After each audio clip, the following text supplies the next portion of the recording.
Only when you're in profits, you wanna show us that hey, It's moving nicely. Yeah. it's moving Like nicely. only when Yeah, it's here, but when it comes down here and it's on a negative, blow your account, you're sweating bullets.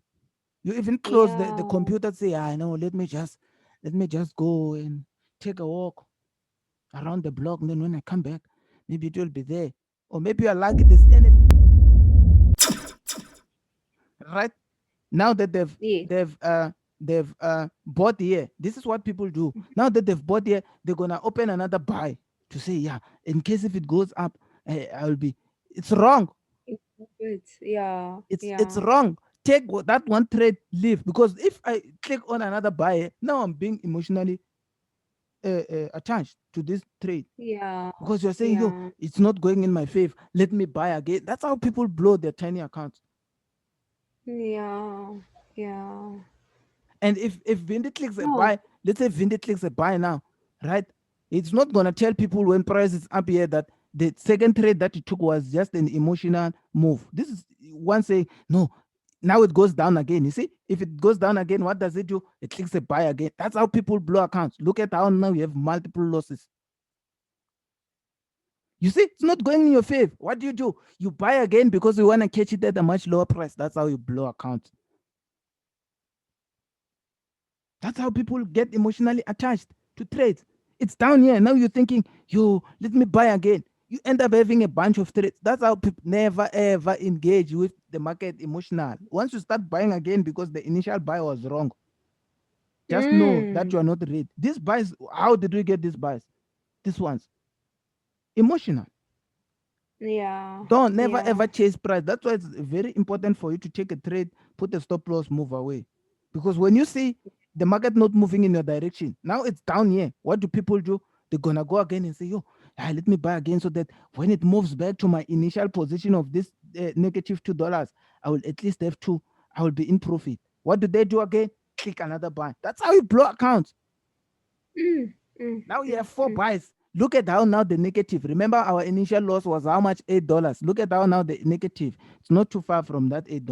And price haven't even gone down to this point. So imagine if this thing starts going down here, it's gonna be how much? $8 times four. Were you ready to lose that $8 times four? No. Never ever chase price. Never ever fight the market. Allow yourself to be wrong. The initial trade, it's what you prepared for. But because one is not emotionally balanced or whatever, they started adding more trades when they saw price not going in their direction. Does it mean your initial analysis were wrong? No, what you did after taking the first trade is wrong. You fought the market. You did not admit that you were wrong buying here and price maybe it's correcting back to this particular level. Let's look at it from another angle. I just want people to get this thing right. It's not the market that is wrong. It's what you do. It's not the market that is wrong. Yes, we're gonna be wrong, and the market is always right. You see, you find that it's retesting back to this level, and you keep on buying. What if it's not retesting? It's going entirely all the way down, and you have all these positions. And notice how, because the next positions that you have added, they don't have stop losses because now you are emotionally attached. You're not gonna put stop losses here. You're not, because we're not preparing. We're not prepared for these things. You're just randomly I taking those you're trades. gonna blow. That's You're how gonna people blow blow. accounts. I yo yo So, I so what is it? The market being wrong with, or is me doing what I'm doing right now, which is wrong? Who is wrong? it's you. It's It's you me chasing the market. chasing the market Awa. and thinking, no, now it's too low. Let me buy Mm, again. That's how people end up having a bunch of trades that they were not prepared for. The initial yeah. trade, you find that it was right. And what happens when price comes back? They're like, yo, I blew my account and it went in my direction. Ish. You want, it's You the are not market maker. prepared. Hey, you saying it's the market maker? Is this the market maker? These three trades, was it the market maker who opened them? Start there. Stop blaming the markets and the signals or whatever the case might be. There is one being emotional. And you even start analyzing later. You even draw lines after. Yeah, you see, yeah, it's gonna go back. You see, yeah, it's gonna go back. What do? You open another trade. That's an emotional person right there. You buy again. Now you have how many buys? One, two, three, four, five buys. Price goes down that far below that tiny 200 and what dollars. mm, mm, mm, People mm. don't want to talk about this. Only when it's in profit, one will say the sniper entries. Look at those entries. Tell us about how you've added those entries. Because sometimes you find that you're just chasing price, you're being emotional. And when price now goes in your favor, you come and flip it as if it was a strategy, only to find that it was really being emotional. Can we talk about that? Because a lot of people blow accounts doing exactly what I'm showing you here. Want me to lie? What will I benefit? I will come back and lie and say I have a farm in Limpopo. What if you are at the farm? Okay. So please don't do this thing of chasing price. If you take one trade and you've prepared, you've analyzed it, let it go. Go for another asset. If you have gold or whatever that you have, change. There's a bunch of assets that you can trade. You don't have to chase Nasdaq, chase DEX, chase all these things. Okay? Because look, the losses are gonna magnify very fast because now you have multiplied these trades. You see, instead of you being on -$2, which is the initial trade that you have, now you'll end up being on -$15, -$20, -$80, or whatever cases might be, because now you have other trades that you're not prepared for. It's very, we can take as much as we can take as many trades as we can. We can take as many trades as we can. But you know what that does? Mhm. You know what that does? As soon as they Mhm. start making sense, it appears as if the person have made a lot of money, because it's like, how many trades? It's like 10 trades or 50 trades times what? If we make $2, it's times 50.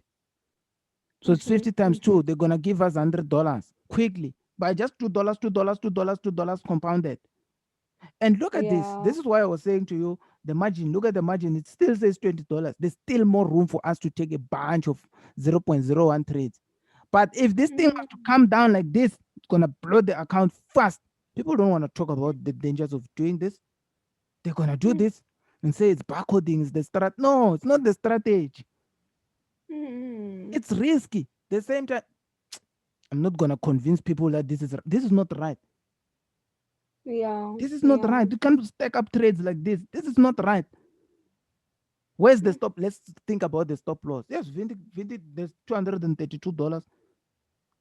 Vindic can show you, yeah, let's it's snipers or whatever.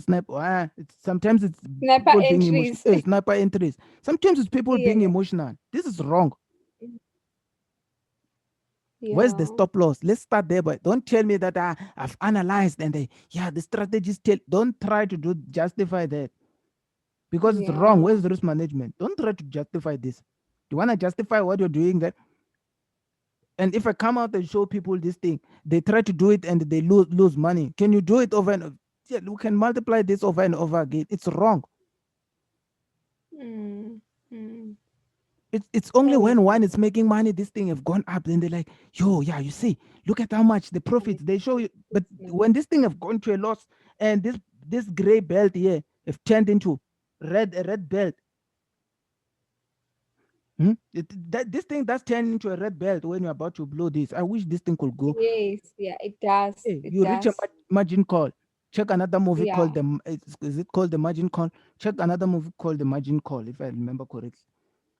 Oh, You'll okay. Okay. understand risk management, how the importance of risk management. You see, how this Mm. thing now is at $10. Check You the are bo- previous video we were talking about this one right there. This thing is at $10, and if one is emotionally attached, they say, "I'm gonna buy again. Buy, let's buy again." Ish. And then only when this thing is in profit, one will claim that it was sniper entries. Sometimes you Yeah. find it's not sniper entries, it's just one being emotional, not accepting that the initial trades that they took here, the initial buy that they took here, what went wrong, and they started buying again. Look at how this thing is coming down again. Look at how now this becoming $13. Mm, And then mm, as it goes down, mm, they continue doing that. mm. Can a normal person, I'm not talking about mentors, can a normal person do this thing and get away with it? How? Because mentors No. will only show you when this thing have gone up. Look at these entries, look at barcodes when this thing is up here. But when it's coming down, one is sweating bullets. And Yeah. because you're a Yeah. mentor, Because you're a mentor, you can afford to blow that $232. Yeah. This is just wrong, especially when you cannot afford to lose. Because this thing, once it moves here, all these trades they're gonna don't worry, this is small. Because by the time they move down here, they're gonna multiply into $8 times the number of trades that you have there. If you have 20 Mm, trades, just say 20 mm. times 8. 20 Just, times 8. just say 20 times 8. If you have 20 trades, Sure. Sure. And yeah, then don't that, worry, you're gonna blow. That's it. 20 times 8. yeah, it's Don't gonna worry, you're blow. gonna at least there you're gonna blow. So let's not make Yeah. this thing a habit. A lot of people are blowing accounts trying to do this because look, there's no stop loss. It says stop loss there. There's no stop loss. Mm, mm. Let's not only talk about when it's moving in our favor. Let's talk about when it's not moving in our favor and how to actually survive that. Because yeah, how do you get to close? How do you get how do you get to manage this trades? It's how much? 1, 2, 3, 4, 5. That it's more than 10, I believe. It But will work now for. only when you're in profits, you wanna show us that, hey, It's moving nicely. Yeah, it's moving like nicely. only when Yeah. it's here, but when it comes down here and it's on a negative, blow your account. You're sweating bullets. You even close the Yeah. computer, say, I know, let me just go and take a walk around the block. And then when I come back, maybe it will be there. Or maybe you're lucky this NFP or something price goes straight to 14.5. Now it's like profits everywhere. But normal people, when they try to do this, they blow accounts. I know these videos are not meant for mentors. They're meant for normal people, normal traders who want to do this thing nicely and make money over and over. They're not meant for mentors. If you're a mentor and you want to stop doing it the way you're doing it, we're not saying can't do it, but knows the dangers of doing it like this. We're not saying you can't do it. You can't do it like this. You can do it like this.